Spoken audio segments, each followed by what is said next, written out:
ఇక ఢిల్లీలో Congress working committee సమావేశం కొనసాగుతుంది. ఖర్గే అధ్యక్షతన సమావేశమై లోక్సభ ఎన్నికలపై చర్చిస్తున్నారు. ఈ సమావేశంలో సోనియా గాంధీ, రాహుల్ గాంధీ, కేసీ వేణుగోపాల్, సీఎం రేవంత్ రెడ్డి, వివిధ రాష్ట్రాల ముఖ్యమంత్రులు, పీసీసీ చీఫ్లు కూడా హాజరయ్యారు. ప్రధానంగా కాంగ్రెస్ మేనిఫెస్టో, లోక్సభ అభ్యర్థులపై చర్చ కొనసాగుతుంది. కాంగ్రెస్ తొలి జాబితాలో 39, రెండో జాబితాలో 43 మంది లోక్సభ అభ్యర్థులను ప్రకటించగా మిగతా స్థానాలపై చర్చించి 4వ జాబితాను విడుదల చేయనున్నట్లు తెలుస్తుంది.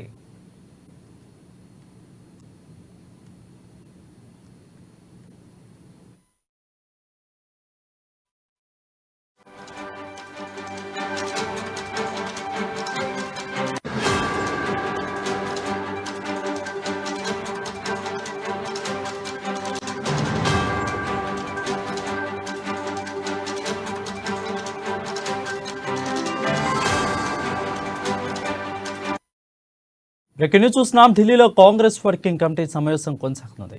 ఖర్గే అధ్యక్షతన సమావేశమై లోక్సభ ఎన్నికలపై చర్చిస్తున్నారు. ఈ సమావేశంలో సోనియా గాంధీ, రాహుల్ గాంధీ, కేసీ వేణుగోపాల్, సీఎం రేవంత్ రెడ్డి, వివిధ రాష్ట్రాల ముఖ్యమంత్రులు, పీసీసీ చీఫ్లు హాజరయ్యారు. ప్రధానంగా కాంగ్రెస్ మేనిఫెస్టో, లోక్సభ అభ్యర్థులపై చర్చ కొనసాగుతుంది. కాంగ్రెస్ తొలి జాబితాలో 39, రెండో జాబితాలో 43 మంది లోక్సభ అభ్యర్థులను ప్రకటించగా మిగతా స్థానాలపై చర్చించి 4వ జాబితాను విడుదల చేయనున్నట్లు తెలుస్తుంది.